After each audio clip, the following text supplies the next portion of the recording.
স্বাগত জানাচ্ছি সবাইকে। আজকে আমরা প্যাসেজ ন্যারেশনের বুট কোশ্চেন সলভ করব। দেখো, আজকে আমরা এইচএসসি ঢাকা বোর্ডের 2019 সালের ন্যারেশন যে প্রশ্নটা ছিল সেটা আজকে আমরা সলভ করব। তো প্যাসেজ ন্যারেশন সলভ করতে হলে সর্বপ্রথমে তোমাকে এই সম্পূর্ণ প্যাসেজটা তোমাকে পড়তে হবে। এখন প্যাসেজটা পড়ে তোমাকে বক্তা আর শ্রোতা তোমাকে খুঁজতে হবে। একটা কথা খেয়াল রাখবা, রিপোর্টিং ভার্বের পূর্বে থাকবে বক্তা মানে দ্য স্পিকার, আর রিপোর্টিং ভার্বের পরে থাকবে শ্রোতা, দ্য লিসেনার। তো প্যাসেজ ন্যারেশন সলভ করতে হলে সর্বপ্রথমে তোমাকে প্যাসেজটা ভালোভাবে পড়তে হবে, দেখতে হবে কোন বাক্যের বক্তাকে আর কোন বাক্যের শ্রোতাকে, আর বাক্যটা কি, অ্যাসার্টিভ না ইন্টারোগেটিভ না অপারেটিভ না এক্সক্লামেটরি। তো আমরা শুরু করি। To you like to go sir, sir আপনি কোথায় যেতে চান? Ask the ticket seller, ticket বিক্রেতা জিজ্ঞেস করলো। কক্সবাজার, রিপ্লাইড দ্য স্ট্রেঞ্জার, অপরিচিত লোকটি বলল আমি কক্সবাজার যাব। এখন দেখো, তাহলে এখানে এসে শেষ হয়েছে, আমি আগে এইটুকু সলভ করব। তো সর্বপ্রথমে দেখব এই বাক্যের বক্তা কি। আর দেখো, আস্কড দ্য টিকিট সেলার, যেহেতু আস্কড এখানে লেখাই আছে তাহলে এখানে এটার বক্তা হলো কি টিকিট সেলার। এখন আমি শ্রোতা খুঁজবো, তাহলে দেখো যেহেতু রিপ্লাইড দিছিল স্ট্রেঞ্জার তাহলে শ্রোতা হলো কি স্ট্রেঞ্জার। আর দেখবো এই সেন্টেন্সটা কি, যেহেতু বাক্যের শেষে প্রশ্নবোধক চিহ্ন আছে তাহলে অবশ্যই এটা কি সেন্টেন্স, ইন্টারোগেটিভ সেন্টেন্স। তাহলে এখানে আমাদের যে ডাইরেক্ট থেকে ইনডাইরেক্ট করব এটা সম্পূর্ণটাই কি ইন্টারোগেটিভ সেন্টেন্সের নিয়ম অনুযায়ী হবে। তাহলে এই বাক্যে বক্তা হলো কি দা টিকেট সেলার আস্কড দা, কাকে জিজ্ঞেস করছিল বলো তো? স্ট্রেঞ্জার। এখন দেখো এখানে কি আছে, হোয়ার আছে, WH ওয়ার্ড, তাহলে WH ওয়ার্ড হবে। এখন আমরা জানি ডাইরেক্ট থেকে যখন আমরা ইনডাইরেক্ট করব সেটা যে সেন্টেন্সে থাকুক না কেন সেটা ইনডাইরেক্টে কি হয়ে যায়, অ্যাসার্টিভ হয়ে যায়। আর অ্যাসার্টিভের সর্বপ্রথম কি লাগবে, সাবজেক্ট। ইউ আছে, ইউ চেঞ্জ হবে কি অনুযায়ী, অবজেক্ট অনুযায়ী। তাহলে অবজেক্টে কে আছে, দ্য স্ট্রেঞ্জার। এখন ইউ হলো সাবজেক্টের জায়গায়, তাহলে দ্য স্ট্রেঞ্জারের সাবজেক্ট কি হবে, হি।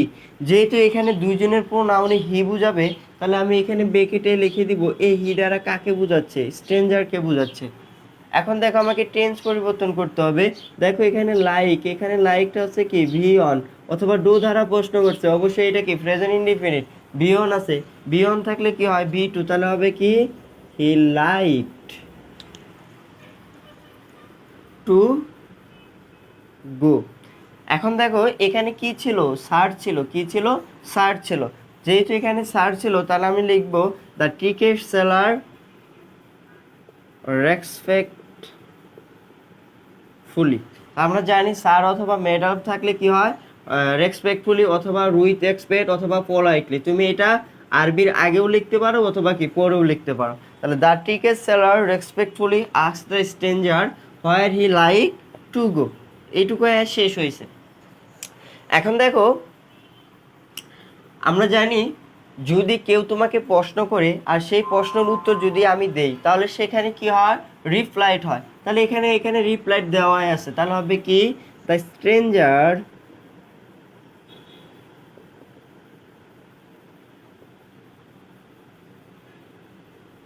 replied that, the stranger replied that কি।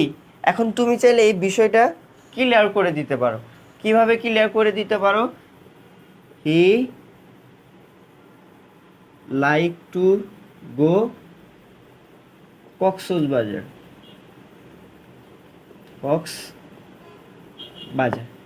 তাহলে তুমি এটা কি, the stranger replied that he like to go Cox's Bazar, সে কক্সবাজার যেতে চায়। এখন দেখো তুমি যদি এখানে শুধু the stranger replied that Cox's Bazar এইটুকু দিলেও হবে, আর তুমি যদি এই বিষয়টা ক্লিয়ার করে দাও সেটা হবে। তাহলে দেখো দ্য স্ট্রেঞ্জার রিপ্লাইড দ্যাট শুধু কক্সবাজার দিলেও কারেক্ট, অথবা এইটুকু তুমি যদি লিখে দাও সেটাও কি কারেক্ট। এরপরে বাক্যে আসো, how many tickets do you need. আপনার কতটি টিকিট দরকার? কে প্রশ্ন করছিল বলো তো? টিকিট সেলার বলছিল। তাহলে দেখো এখানে টিকিট সেলার একবার কথা বলছে, টিকিট সেলার আবার কথা বলছে। আমরা জানি একই বক্তা যদি পর পর কথা বলে সেটা যদি ইন্টারোগেটিভ সেন্টেন্সের ক্ষেত্রে একরকম, অ্যাসার্টিভের ক্ষেত্রে একরকম, ইম্পারেটিভের ক্ষেত্রে কি একরকম। এখন আমি এটা কি করব, যেহেতু একবার কথা বলছে আমি লিখবো এখানে আবার কথা বলছে ইন্টারোগেটিভ সেন্টেন্সে, তাহলে আমি লিখবো, আমি প্রোনাউন ব্যবহার করবো এদের। হি, এই হি দ্বারা কাকে বোঝাচ্ছে? টিকিট সেলারকে। He also asked. কাকে করছিল? হিম। কাকে করছিল? এই হিমকে, স্ট্রেঞ্জার। এখন দেখো তো এখানে কি আছে? WH ওয়ার্ড আছে, হাউ ম্যানি। তাহলে এখানে কি হবে? How many. তাহলে দেখো হাউ ম্যানি, তাহলে দেখো হাউ ম্যানি। এখন দেখো এখানে আমার কি আসতে হবে? সাবজেক্ট আনতে হবে। তাহলে দেখো এখানে কি সাবজেক্ট আনতে হবে। তাহলে দেখো এখানে সাবজেক্ট কি, এখানে ইউ আছে, কি আছে? ইউ। ইউ চেঞ্জ হয় অবজেক্ট অনুযায়ী। অবজেক্ট কি হয়? অবজেক্টের জায়গায় আছে হিম, মানে স্ট্রেঞ্জার আছে। তাহলে এখানে সাবজেক্ট হয়ে এটা কি হয়ে যাবে? হি। এখন দেখো হি, এখন দেখো এখানে কি আছে? নিড। নিড আছে কি? V1, এটা হয়ে যাবে V2। হি নিডেড টিকেট। হি নিডেড টিকেট।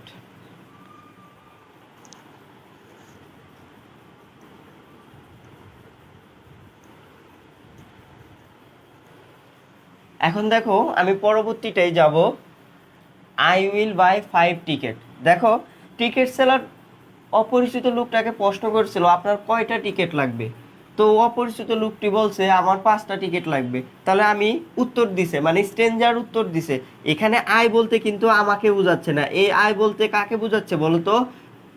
এই আই বলতে স্ট্রেঞ্জারকে বোঝাচ্ছে। সে উত্তর দিছে আমার 5টা টিকিট লাগবে। তাহলে এখানে তুমি আই লিখতে পারবে না, এখানে তোমাকে কি লিখতে হবে? হি। তাহলে এই হি দ্বারা কাকে বোঝাচ্ছে বলো তো? স্ট্রেঞ্জারকে। আমি লিখে দিলাম, হি replied that, he replied that. তাহলে দেখো হি রিপ্লাইড দ্যাট। আই হলো ফার্স্ট পারসন, চেঞ্জ হবে কি অনুযায়ী? সাবজেক্ট অনুযায়ী। সাবজেক্টের জায়গায় কে আছে? হি আছে। আর জায়গাটাও আই এর হলো সাবজেক্ট, তাহলে হবে হি। উইল আছে, সেটা কি হয়ে যাবে? উড হয়ে যাবে। Would buy 5 tickets. এইটুকু আমার কি শেষ হয়ে গেল। Take this ticket, they will cost 3000 টাকা। টিকিটগুলো নেন, এগুলোর দাম হলো কি 3000 টাকা। Set the ticket seller. Ticket seller মানে টিকিট বিক্রেতা বলল। তাহলে টেক দিস টিকিট, এই টিকিটগুলো নেন। তাহলে দেখো এই যে ভার্বের বেস ফর্ম দ্বারা শুরু হয়েছে, তাহলে এটা অবশ্যই কি? এটা হলো অবশ্যই কি? Imperative sentence. তাহলে ইম্পারেটিভ সেন্টেন্স হয়েছে, তাহলে এখানে কে বলছে এই কথাটা? এখানে বক্তা। দেখো এখানে সেট দ্য টিকিট সেলার, এখান থেকে শুরু হয়েছে, এখানে এসে কি শেষ হয়েছে। দুইটা কথাই হলো কি? টিকিট সেলারের। কিন্তু একটা হলো ইম্পারেটিভ, আরেকটা হলো কি? অ্যাসার্টিভ। তাহলে দেখো, তাহলে এখানে হবে কি? হি। এই হি দ্বারা কাকে বোঝাচ্ছে? টিকিট সেলারকে বোঝাচ্ছে, হি। এখন দেখো টেক দিস টিকিট, এই এই এই ইম্পারেটিভ সেন্টেন্স দ্বারা আদেশও বোঝাচ্ছে না, উপদেশও বোঝাচ্ছে না, কমান্ডও বোঝাচ্ছে না। যদি ইম্পারেটিভ সেন্টেন্স দ্বারা কোনো কিছু না বোঝায় তাহলে তুমি সেখানে টোল্ড লিখতে পারো। তাহলে দেখো হি টোল্ড, তাহলে হি টোল্ড কাকে করছিল? He told him. তাহলে দেখো টিকিট সেলার কাকে করছিল? হিম, মানে কি? স্ট্রেঞ্জারকে। তাহলে হি টোল্ড হিম। ইনভাইটেড কমার পরিবর্তে কি হবে? টু হবে। আর টু এর পরে সবসময় কি হয়? ভার্বের V1 হয়। To take. আর দিস থাকলে আমরা জানি কি হয়? দোজ হয়। কি হয়? Those ticket. শেষ এখানে। দেখো এই পরবর্তী কথাটা কি বলছে? অ্যাসার্টিভ বলছে। পরবর্তী কথাটা কি বলছে? অ্যাসার্টিভ বলছে। কিন্তু এই কথাটা কার? এই কথাটা হলো কি?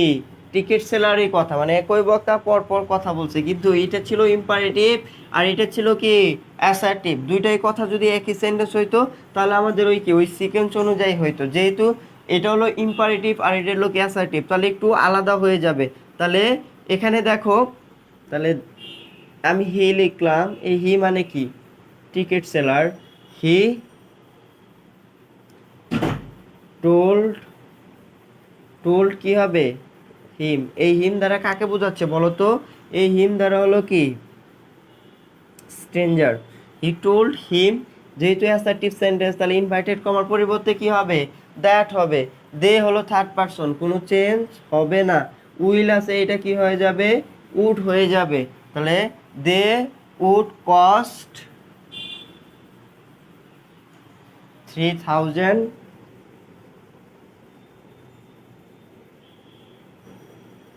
3000